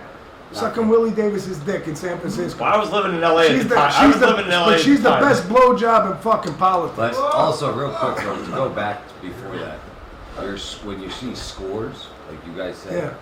you know what that is. No, say it. So scores, now you're getting driving scores. You're Right. getting credit scores, you're getting voting scores, right? It's just control, it's communism. So it's what China does is the same shit. You know, China right now is 87% credit cards. Yes. They're And controlled. you know why? Digital. It's because of their scores. So if you 100%. act the wrong way in public, your score goes down. If you jaywalk, if you jaywalk, a simple thing of crossing a main street in China with all the cameras without it saying okay, takes a picture of your face, goes on your score, you get your score lowers. Now your credit score's lower. Now there's no fines, there's nothing like that. It's all communism. So you're starting to see these scores, it's because of all the fucking shit. Socialism, all that's going in there. And if you don't think that, you're just being a moron at the end of the day. But you have to understand, we're in a world, and I was saying this before we went to commercial before. I don't know how your father felt, but my grandfather used to tell me all the time, you know what the worst thing that this country ever had happen? This is what my grandfather told me. The Beatles came to the United States. Because when the Beatles came to the United States, they dressed different, they did different things, they smoked different things, they drank different things, everything was different. I'm going to tell you, in our lifetimes, and me in his lifetime, cell phones and computers are the worst thing ever. Absolutely. Oh yeah. People can't think. I can't tell you, and I'm not up in your neck of the woods, but I'm sure your neck of the woods is identical to my neck of the woods over in New Jersey. Okay, we'll go to Dunkin' Donuts, and I'll order a couple coffees for the guys, get some donuts for the guys. The bill's gonna be $8.73, and I'll give them a 20. I'll give them 3 cents. They go, no, it's already in register. All What the hell are you talking about? And then they'll give me money back. Like they'll pay me for the money. They're going to pay me to eat their food. I go, what the hell? Yes. I just stopped arguing. I go, just give me the money. They give me like $20. I go, what the hell are you doing? And they go, They don't know. We don't have time. No, the register said. And then they're like, well, you can't take the 3 pennies for every day. I go, it's an app. I mean, the numbers never crazy. change. Like 99 cents plus a penny is $1. Like I hate to tell you, it's never going to change. It's the same. This is. No, the generation is definitely. How about this? This is crazy. This is absolutely crazy. Crazy. This is the craziest thing I'll say all night. You know that they're not teaching in the school systems right now how to sign your name. Oh yeah. Yeah. So, here's what. Like signature. So here's what I want to know. Okay. Yeah, my wife's teaching me. So here's what I want to know. Okay. If I want to go buy a house, or excuse me, buy a house. If I want to steal your credit card, okay, I don't go buy something for 10 grand. I'm gonna go buy an elliptical machine. Okay, it's 10 grand, and I sign your name. Is you gonna give me money back? Like, how do they know? How are they gonna adjust it? It's wild what they do. They're not teaching. So what do they write? A fucking stick figure? In Italy, I'm gonna tell you that in Italy right now, what they do is you want to go buy a house, you don't sign your name, you print your name on a contract. Come on, Forgot. that's freaking nuts. They print your name. They want to know it's clear. So my question is this: in the United States right now, if I want to go buy a elliptical machine, I take Joe's credit card, I'm gonna take his Amex, go buy an elliptical machine down the street, and I take it to my house. Well, it's racist. If you know how to write your hand. If you know how to do something. I gave you the answer just now. If You Kamala is dig the it. president, I just answered what you're going to hear for the next fucking 4 years. If you She say wins. that. Joe, your speech last night was way more important than I thought. Can I play it? Yeah. Yeah, I mean, You can play it. It's your Did you fault. write that Here it pre-written? goes. listen, I thought Here it I mean, goes. Joe and Hulk Hogan were the same guy. I thought I was pretty Here. impressed. You ready, guys? You got Hulk right behind Yeah, I know. Ladies and gentlemen, please welcome to the stage the High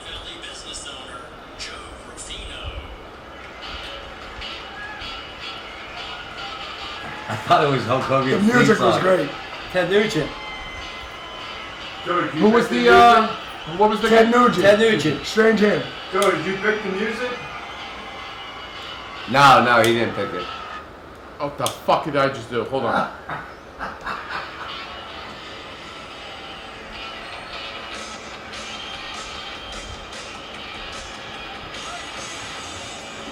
The fucking adrenaline going through you right now is unreal. How's it going tonight? Ready for a good night, huh? Wow. So am I. My name's Joe Rufino. I own Biagio Pizzeria restaurant up in the Lehigh Valley, PA, Allentown, PA area. I also have PizzaFellas podcast. I own that too. Shout out to them. Also known as Big Sexy on there. I was asked to come here to talk about the greatest man that I've ever had lead me as a citizen of this country, President Trump.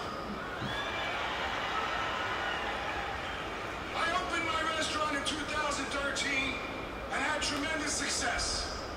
My family has had some wonderful fortunes. I'm a man that's married for 37 years. I have 3 wonderful children, 3 grandchildren, and 1 more on the way in December. I am fortunate. But let me tell you, in 2016, when the greatest president I ever know, and will ever know, until 2024, when my business was operating under him, the cost of electric, the cost of gas, the cost of the common products was fair and great.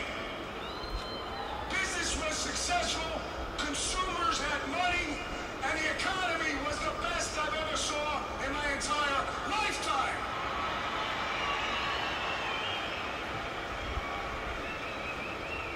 When you hear these liberals try to say they inherited the greatest economy ever, and he changed it for us, the American people, and the businesses here. Now move forward to 2020, and here comes Biden and Harris. And boy, did the wheels fall off the bus. Holy cow. I'll tell you, the cost of goods were moving at such a fast pace. We couldn't manage. Things as simple as film, foil, paper products were doubling and tripling at a rate, something that was $12 went to $36.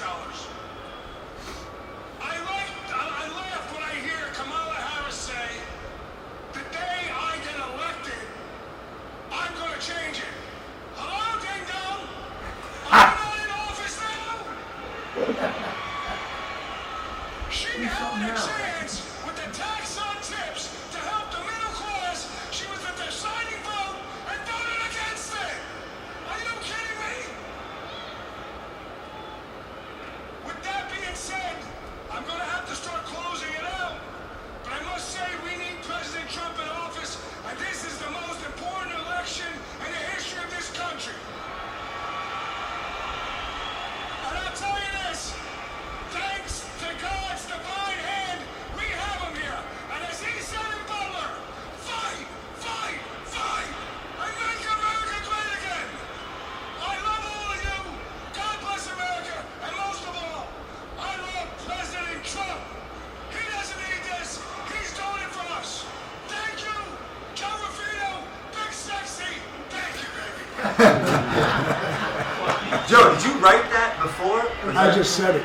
Yeah. I just said it. No, I didn't mental- read off no problem. I just talked to it. I knew the bullet points, and I had to write something to get invited there. And then that's what they handed me. But I just walked out there with the paper to please them.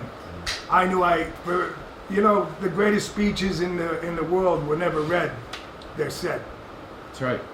You know, so I'm not saying that's the greatest speech in the world, but for my part in this is the biggest election in the history of this country. Because the fate of the country, I mean, listen, I've said this before in the podcast. You can live in Russia, be a millionaire, own a pizza shop, own a restaurant. As long as you conform, shut the fuck up, you're allowed to make money. You can be in China, you can be a real estate mogul, a banking mogul, you could have franchises, Right. restaurants. Shut the fuck up, you could have money. Stand in line. There is no democracy. There is no communism. There is no socialism. It's all tyranny.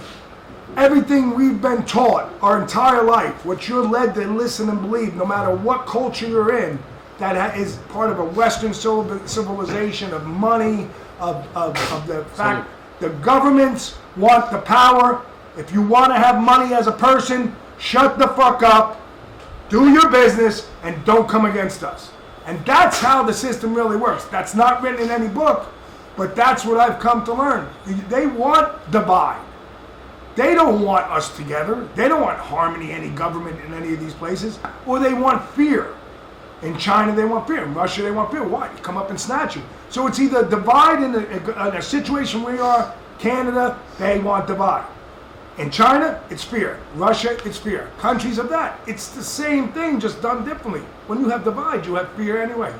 There are people that won't put signs on their house because they're afraid of what's going to reoccur. Now you have the score system that we just talked about earlier. So, I mean, you know what? Whatever it is, it is. You want to know, this is how I believe. You have the fucking right to believe what you want to believe. The problem right now is the liberals don't want us to be able to say, this is what I believe. They want to steal the country. What country? And I'm just saying this. George Soros, all his organizations, everything he does is banned from Russia. There's a reason. Because look what he just tried to do with 200 radio stations. Yeah. And he pulled that off in a short time. Now they're trying to stop You see him. what China just did? No, it did not. The president of China made him a national fucking criminal. Like he's on the list. Oh, for like what most Look, wanted? isn't that odd though? That saw in that? Russia He and said in George China, Soros is called a national this criminal. piece of Yeah. shit, him and his organizations are not allowed. Wait the fuck, but nobody on the left here, the liberals, they're saying anything. It's the West. Because Yeah. he's funding them. That's what it is. I know, Yeah. but what I'm saying is that's evidence. You could call them communism, you could call them whatever they want. There's something to be said in that. So, I mean, you people out there that just fucking have one side of mind, and if you think Kamala can lead, she's a cackling idiot. Roaming the country, not doing a campaign, just doing like a party tour. It's just the birth of communism. This is what it is. Yeah. Oh, it starts with They should, socialism. listen, they got Joe Biden elected. He's a freaking totem pole. Where is he right now? They shoot him up. President Trump has been traveling every day. Yesterday, we just went down to Reading. From 3 o'clock, we got there. By the time we got here at 10 o'clock, we were wiped. This guy got up again today. He's in Michigan, and then he's somewhere tomorrow. It's amazing the push he has. And like I said in the last words of my speech, he does not need this. So for you people that are attacking him, and you attack the people, he could leave tomorrow. But he actually does give a shit on what he could do in the 4 years he's there that he couldn't do in the first 4 years to help America and the American people. The one simple thing is make us energy independent. Then you got idiots like fucking Yeah. Howard Stern. Oh, he's a I can't moron, fucking man. believe that guy. He's a moron. The fucking list goes on and on. Robert De Niro. De Niro's fucking another jerk fucking off. piece of shit. You know, it just Let me tell you about De Niro. You know, the thing that bothers me, and we've all grown up, we've all had strict parents, we've gotten smacked, I've gotten beat. Yeah. I've gotten beat my whole life. I still have tattoos and belts, but you know, what really bothered me is he gets up there and he's got kids. He married that young Asian chick. Yeah. He gets up there, he's got a young kid himself, and he gets up there and yells, I just want to tell everybody, on a nationally televised station where kids are watching, and you want to know why the kids are the way they are, gets up there and goes, fuck Trump. Yeah. Dude, like, are you stupid? Are you stupid? You have more money than Jesus. You can do whatever you want. You can live whatever you want. You can do whatever you want. He came from nothing. You know, the Bronx Tale is a lot of factual things that have happened in his life. Why would you say that? If you feel that way, listen, we're in the United States. I tell everybody, you know, Joe and Tony, you guys, I've lived in another country, and it was only one, for a handful of years, okay? You don't appreciate living in the United States until you live somewhere else. To this day, everyone says that. to this day, live in Italy, don't have groceries on Saturday night. Good luck on Sunday.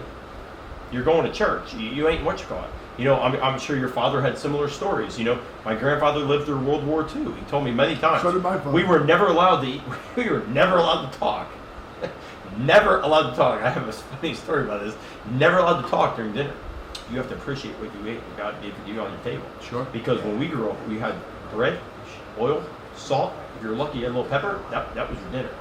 My little cousin one time, is a true story. He used to tell us all the time, you eat your dinner, then we'll talk. That's how our dinner was with us. And when we were kids, he goes, I'll take my belt off. I'll take my belt off. That was it. You never said anything. Yeah. Oh, my little, Actually, it's a really cute thing to my little appreciate cousin, the meal. I'll never forget it till the day I die. We were over, we're having a family dinner one time on a Sunday. And she's 5 or 6 years old. And she's talking and she won't shut up. And she's a little kid. She'll let it go. She goes, Jenna, you be quiet or I'll take my belt off. Society changes. No, you won't take your belt off. He goes, oh, you want to watch me? He stands up and goes, I'll take my belt off right now. He starts taking his belt off. She goes, and your pants are going to fall off. Ah! That's a little kid. Yeah. It's a little kid. I mean, it's a Nice different change. world. And he looked at her and he knew what to do. He just sat back down. And then she goes, your pants are still on. Well, I mean, it's funny You do, that you know. when you say that, we grew up, it wasn't like, okay, he's getting chicken tenders, she's getting peanut butter and jelly. Well, no. We have meatballs, sausage, pasta, That's it. salad. That's dinner.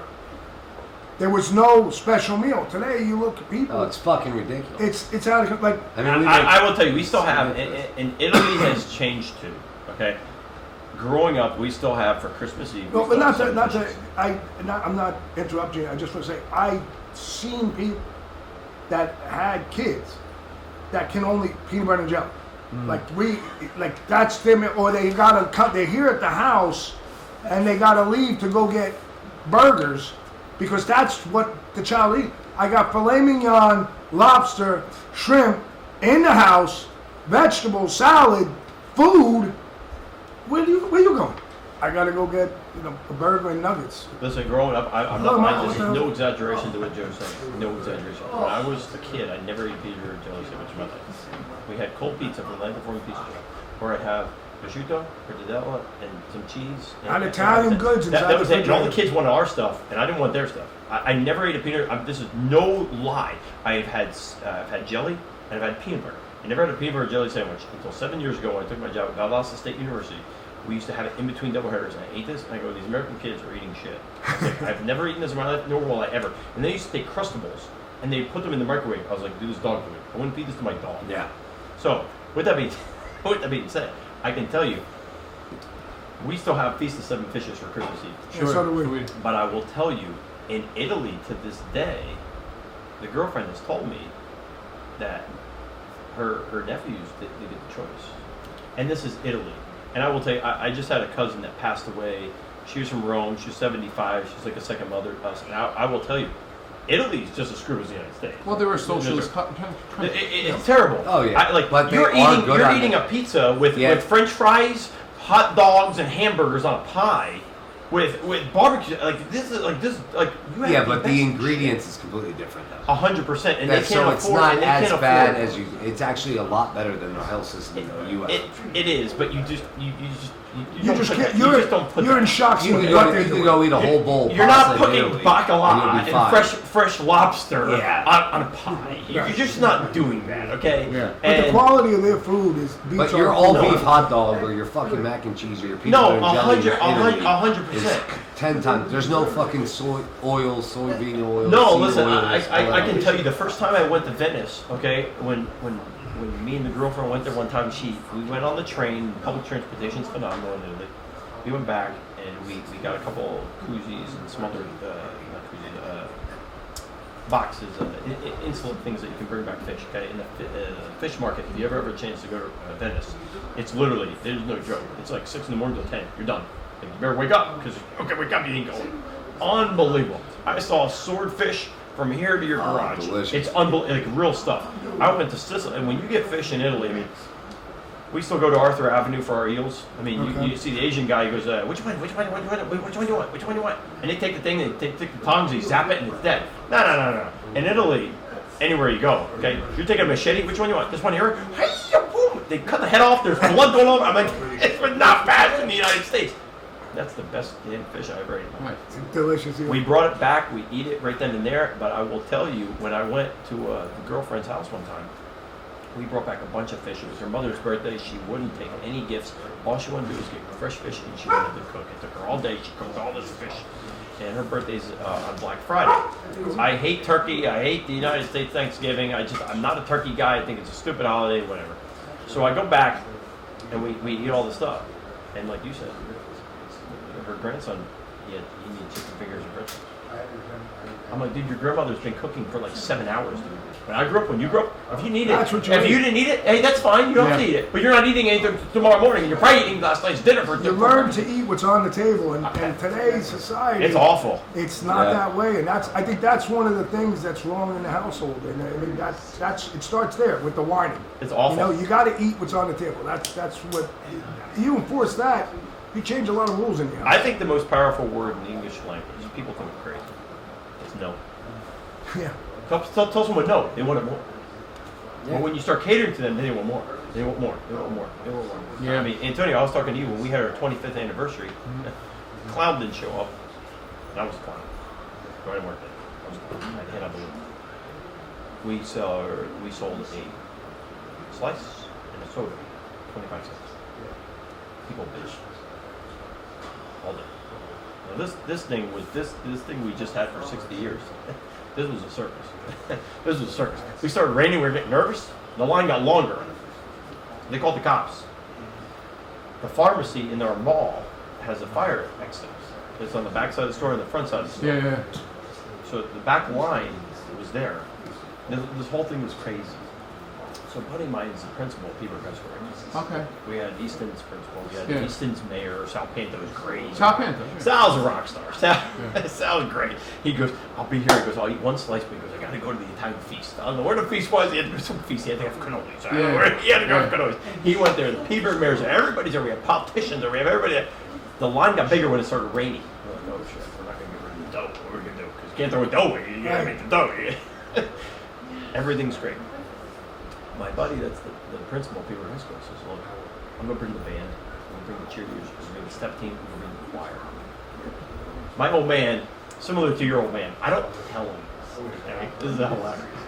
The guy comes in at like 10, 15. Now, there's a couple customers that are like dinosaurs. They go, we're going to put our lawn chair out here. We're going to have mimosas. We're going to be the first customer. Okay, that's nice. Like 10, 15. The band director comes in, and my old man goes, hey, pal, we don't open until 11. Hit the road. I'm like, Pop, that's the guy running the band. I don't give a shit who he is. He's going to wake up everybody else. He's got the band. Yeah, that's nice. 2 minutes later, I walk outside, and the guy goes, what do you want to play? I go, play the Godfather. He did? Right? So he starts playing. My dad goes, the hell's that shit? He walks in the park and goes, the hell's the band doing? It's Peabody's band! They lined the band, the cheerleaders, the choir, and the step team all there. They're there for an hour and a half. Playing. That's awesome. That's great. I honestly, I'll tell you the truth. It's terrible. And it was miscommunication on my part and miscommunication on my buddy's part. Me and Kyle were talking. We didn't give them pizza. The line was so long. The cops get called to look back on because we're blocking a fire entrance to the pharmacy. They basically said, drop dead. It's 3 hours. You'll get hurt. Dude, we didn't get enough food. I felt bad. So we had mugs, we had koozies, which I brought you guys a couple because I knew you guys were pretty drunk. Yeah. We got you a couple koozies over there. And it was just great. So I called Kyle on Monday and I said, hey, look, man, we'll take care of you. We got him some mugs, we got him some this, and obviously we gave him options because, you know, God forbid, they're koozies for beer or cans, whatever you want. Right. So God forbid if it's a beer. Yeah, right. So whatever. So it all worked out and everything was good. But they played forever. It was on the news. It was a phenomenal thing. And that wasn't planned. People come into this day and say, that was crazy. I'll tell you what. That's a good time. Next time when we did I was supposed to go with Elias from were you? Lehigh Valley Eats, but it just didn't happen. Then something else happened. Antonio's lying. It was the rain. He said I wasn't. No. I was gonna 100,000,000%. I was gonna go, but then just something happened, and that was it. I didn't go. Well, listen, 60 years. I'll be back. Congratulations. Congratulations, Great to the show. family. Thank you. Good job. We appreciate you coming on. The pizza was great. Tell your dad I said hello. I will Hello to your definitely. family, He uncle. says hello too. He couldn't make it. He's injured. He's hobbling around. But It's all right. Maybe we'll definitely get you on if you're willing again. We'll get you on. We've got great stories. Obviously, there's a lot more we can deep dive. We can talk into much family longer. much I'd like to longer. go there and This do is maybe. great. Let me tell you something. I told you guys, I was in scouting for a while. I was in baseball. This is like a scouting atmosphere. We're a bunch of dudes, no broads. We're drinking, smoking cigars. Just I mean, talking. This is great. Yeah, this is good stuff. Good stuff. Thanks. I Maybe I'll appreciate just go there and maybe shoot a reel and Yeah. just. Yeah, Yeah, put it yeah, on. I mean, yeah, shoot stuff. You can be Pasquale. I mean, you never Yeah, know. yeah, yeah. He's got stories too. I mean, Yeah. they may not make sense, but they're all right. Yeah. All right, well, Well, shout all out right. the sponsors here. Here we go. Enter.net. Our good man Juice left for the evening once again. Thank you, Juice, for not being here. No, I'm fucking with you. But we got Ricky Boy over here shooting. So shout out to Enter.net. Ricky Thank you again. Foods. Ricky Foods. Nick's Restaurant and Pizza. Nick and Maria Bozakis in Main Street, Bethlehem. Shout out to you. Thank you for the sponsorship. Franco's Pizza, Rosenfeld, Wilkes-Barre, Pennsylvania. Shout out to you. Thank you again. Steve Seiler Insurance. There he is. 570-446-8023. That's 570-446-8023. All your personal insurance needs. Master Supply, Barb and Kevin Master. Thank you again. Shout out to Dave Sweeney. Hope you're feeling better. As every other week, you're getting your foot operated on. I don't know. Yeah, he is. Banco Beverage. Shout out to Joe Marino, Tony Gallo, and Jim Classic. Shout out to you guys again. Restaurant Store, good man Nick there. All your equipment needs and janitorial needs and cans of corn and all that good shit. Anna Capri Foods. Shout out to Lou Gospito, Jerry Gospito, Trish Gospito, and Nick Baccarella. The United States Pizza Team. Shout out to you, Brian. Shout out to you. Cafe Moreno, Massimo Di Mio. Great coffee, guys. Excellent coffee. I enjoy it every day. R's Hot Honey down in Virginia. Great hot honey stuff all over your pizza, your chicken, and your ice cream. Actually, I put it in tea all the time. It's pretty good. It tastes good.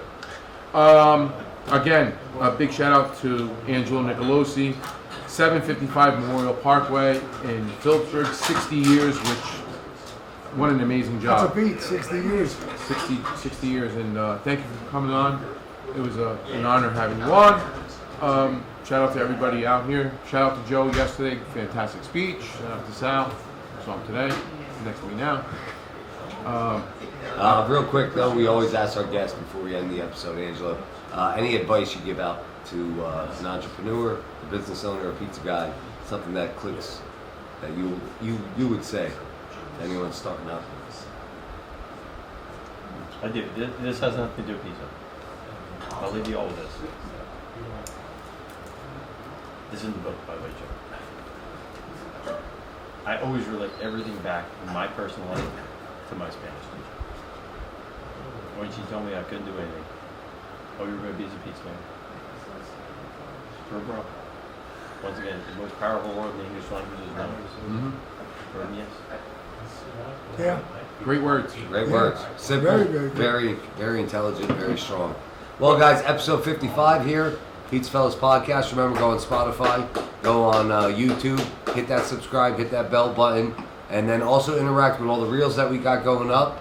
And the next month or so is going to be a little crazy Yeah. here. So continue to watch, subscribe, interact with us again. As always, DM us if you have any questions. And if you want to be a guest, DM us. Just talk to me or Antonio. We'll get you on. And as I always say, thank you for coming out. Thank you as always. God bless. Cheers. Good God night. bless. We'll see you. PizzaFellas podcast. Turn speakers on, we better have a blast. Grab a drink, fill a glass. Light a cigar, come on, let's make it last. Pizza Talk with Sal and Joe. Oliver, Antonio.